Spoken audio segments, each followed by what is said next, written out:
So what is up, guys? Nick here, helping you to master your technology. iPhone 12 versus iPhone 13 speed test. Let's see if it actually got much quicker or not in this video. We're going to begin with a boot up in 3, 2, 1, and keep in mind that we do go from the Apple A14 Bionic chipset on the left to the A15 Bionic chipset on the right. Both are rocking the same 4 GB of RAM, so no upgrades there. We did get a bigger battery and a little bit better cameras here for the iPhone 13, and the iPhone 13 says sit down, iPhone 12.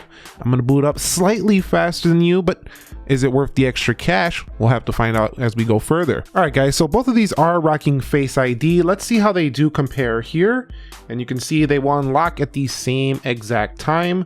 We'll go ahead and do it again, and you can see the same exact time. And even that swipe gesture looks the same on both of them because you have a 60 Hertz display. So coming into these phones is like the same exact thing. It feels exactly the same regardless of the fact that you have the faster chip here.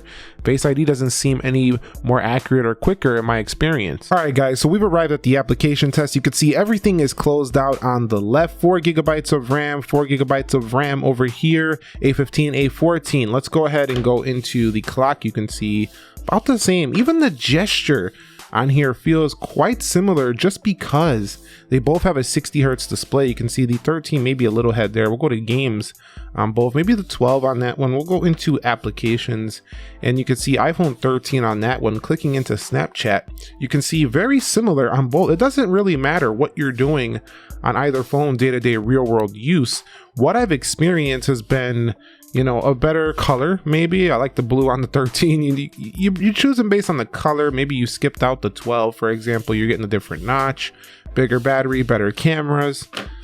But I wanted to see here how much of a difference there really is for those of you on the fence between these two. You can see iPhone 12 definitely ahead on that one, it looked like. Let's go into Amazon.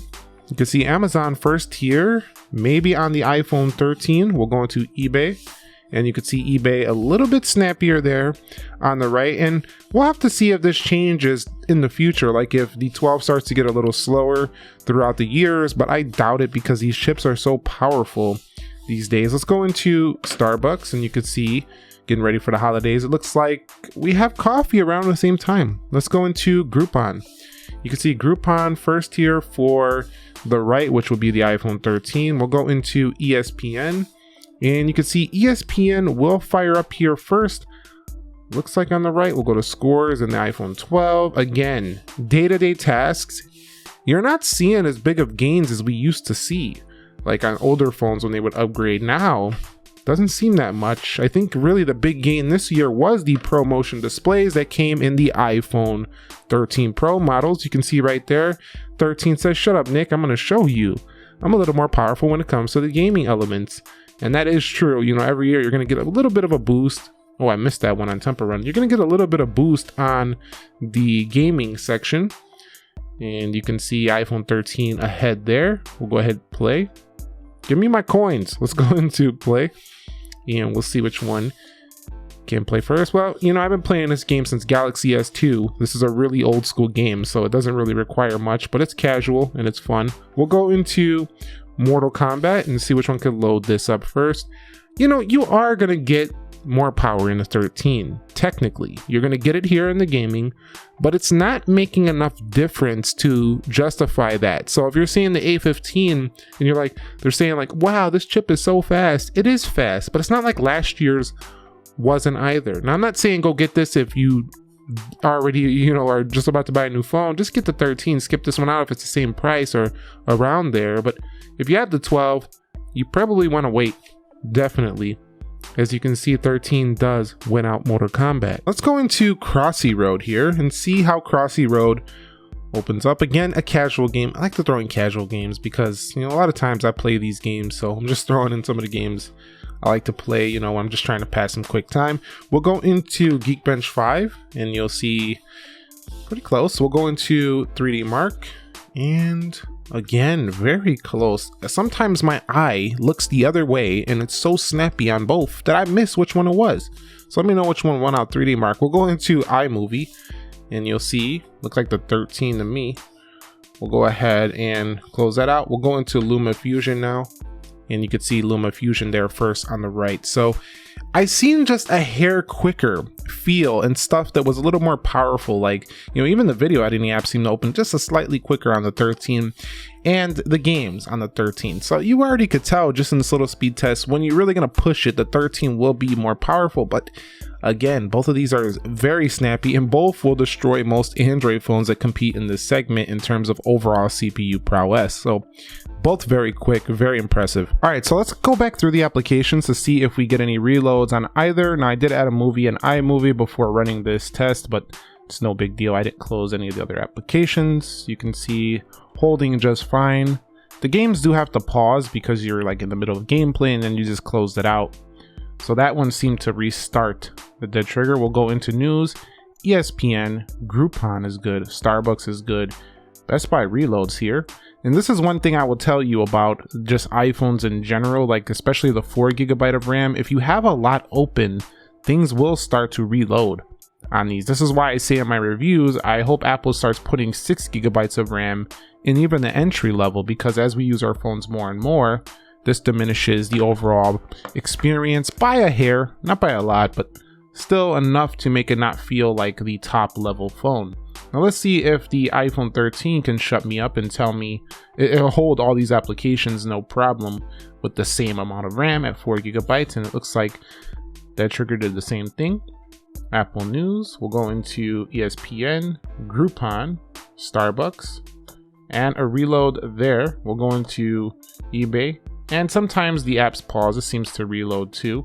We'll go into Twitter, Instagram, App Store, Settings, and Clock. Now, it looked to me like the 13 did a hair better here, but still, you know, 4GB of RAM I think needs to go to 6GB of RAM even on this entry base, and then maybe go 8GB of RAM on the Pro models. All right, guys, so here we are. We're gonna go ahead now and render out this same movie clip. Let's go ahead and hit edit first though, so you can just kind of see how smooth both are on the timeline. Now, looks like we have a little bit of chop here on the 12. Same here. Maybe my video is too high quality for this app, but anyway, both are pretty smooth overall, and we're gonna go ahead now and render them out, or just kind of save them, see which one can export this quicker on either phone. Let's go ahead and hit save video in 3, 2, 1, and I'll be back when they are done exporting these movies.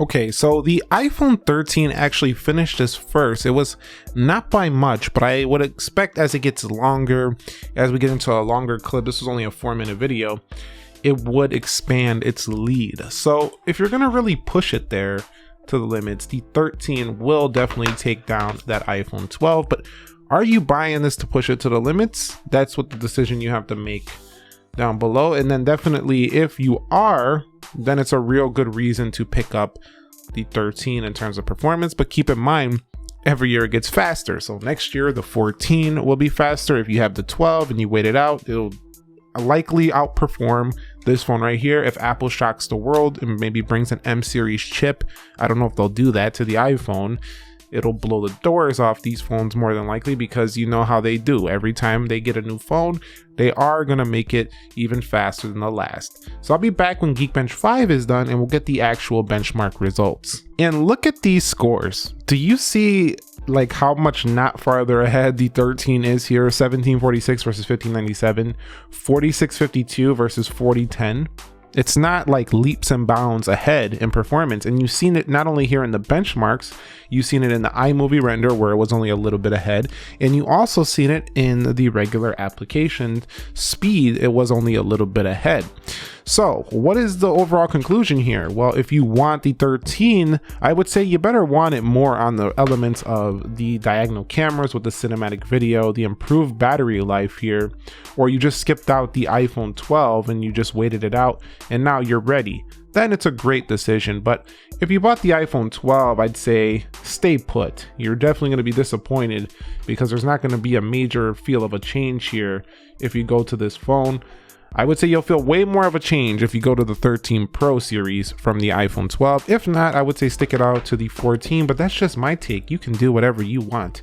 Let me know your thoughts down below on which one you would choose and why in the comment section of this video. Thumbs up if you liked it, and subscribe if you haven't already. I got way more videos coming as we wrap up 2021 and into 2022. I'll catch you all in the next video. Nick here, and peace.